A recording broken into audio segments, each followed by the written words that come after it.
Good evening and welcome to News Channel 8. I'm Jerome Aegean, and here's what's happening in our territory. The federal and local law enforcement officials are still piecing together the recent shooting death of Mahogany Run man on St. Thomas. News Channel 8's Lee Carl has this story as well as other police information. Local and federal law enforcement officials have been silent on Monday about the shooting in which a federal agent killed his upstairs neighbor outside the man's Mahogany Run condominium. The victim, 44-year-old Marcus Suckow, suffered several gunshot wounds. He was taken to the hospital where he died at the hospital. Apparently, this is an upscale condominium golf course complex on the north side of St. Thomas, as you know, Mahogany Run. And he was an employee of a local company contracted by the VI Waste Management Authority to oversee wastewater operations. He's originally from Rochester, New York, and he came to the Virgin Islands. Wednesday, witnesses say he was shot by William Clark, a Bureau of Alcohol, Tobacco, and Firearms explosives agent who recently relocated to the Virgin Islands from Rochester. The Bureau spokesperson didn't return calls. This is not unusual. FBI and agents like this generally don't give out very much information, but we were able to ascertain that it was William Clark. His identity, however, from public documents and witness accounts of the shooting, Clark has now not been charged with a crime in connection with the shooting. Not clear whether he was placed on administrative leave also in the course of the investigation. Police had to deal also with two persons now charged in the shooting of a man near Smith Bay Ballpark. You remember the story? This was May 18th when Jeff Gerard Fritz, who was killed in the vicinity of the Smith Bay Ballpark. Based on witness statements, Isaac Austere and Charmaine Clark were arrested Saturday on a warrant of murder. Austere, 24, confound accused of first-degree murder, first-degree assault, possession of an unlicensed firearm, while Clark, 37, of Ennis Retreat, is facing charges of aiding and abetting first-degree murder, aiding and abetting possession of an unlicensed firearm during the commission of a crime. Now, according to the affidavit of the lead investigators, the statement taken from the witness a day after the killing was a passenger in a vehicle traveling through Smith Bay the night of the murder, heard gunshots. Witness identified a man, the witness known for 8 months as Segui, later identified as Isaac Austere, running across the road away from a body that was on the ground. Witnesses said Austere had a black gun in his right hand and was trying to put it in his waist. Witnesses saw him run toward the white Ford Focus, get into the front seat, passenger seat, and the vehicle then took off immediately toward Cassie Hill. Witnesses recognized Charmaine Clark as the driver. Witnesses were able to see the first letter of the license plate, a T, and also the last three digits, 566. Motor Vehicle Bureau confirmed Ford Focus TCH 566 was registered as Charmaine Clark.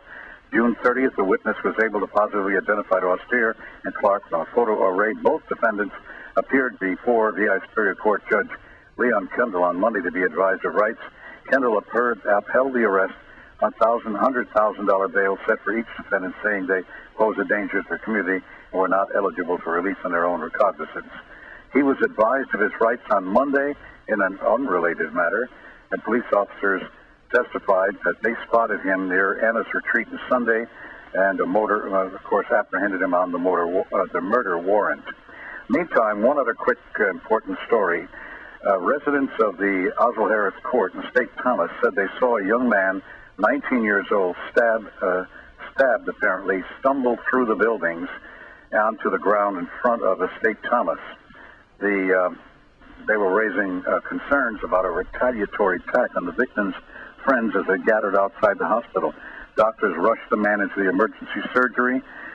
4 stab wounds, abdomen, ear, and the victim underwent surgery.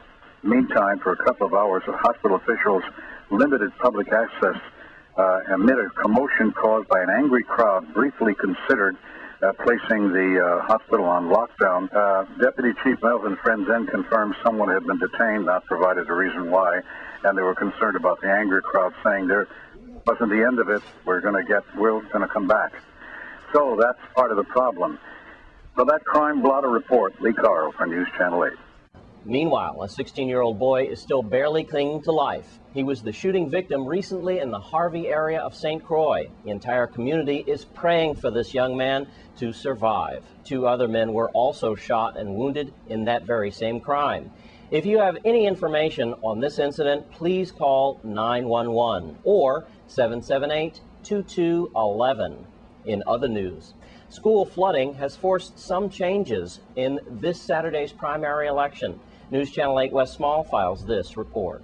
Supervisor for the Board of Elections is John Abramson Jr., and we do have some polling information, so please listen up for this Saturday's primary. Mr. Abramson, thank you very much. Again, Wes, I'd like to thank you for having us.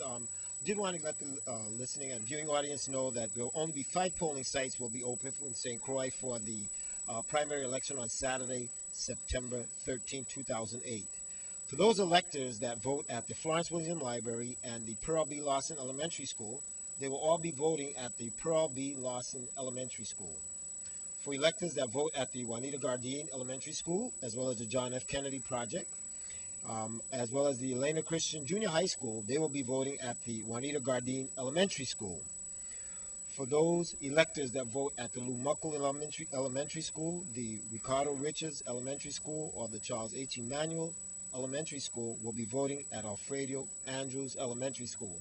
The board did have a meeting yesterday and made a site replacement from the Charles H. Emanuel School to the Alfredo Andrews Elementary School for the purpose of putting the electors in a more comfortable environment. The Charles H. Emanuel School apparently is having some flooding problems.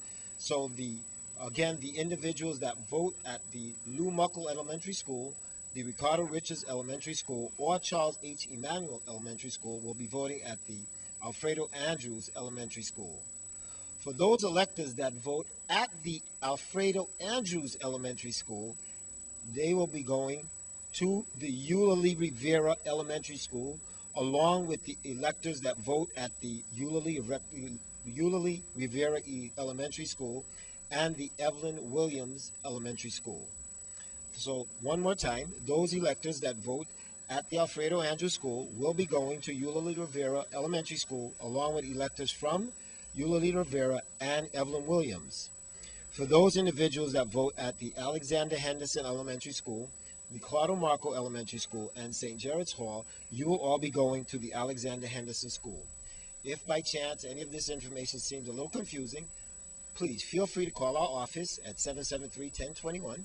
We will be there pretty much between today and through the entire weekend, up until Saturday's primary.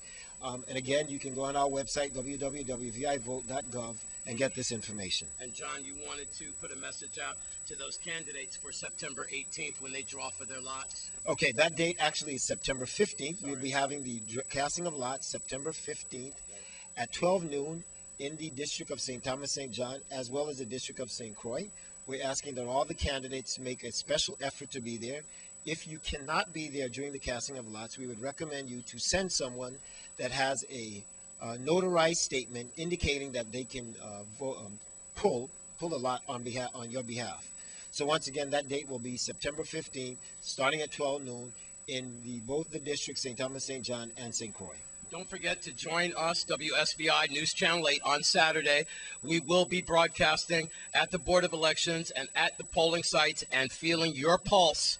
That's right, as you punch the ballot, and we'll be giving you those directives right from John Abramson's super personnel right at that Board of Elections, and you'll be getting it right here on News Channel 8. John, thank you very much. I know you're a very busy partner. Thanks a lot, Thank you. Wes. All right, Look forward to seeing you on Saturday. Hey, I look forward to that, too. Don't forget, 773-1021. That's how you get in touch with the Board of Elections. I'm Wes Small for News Channel 8.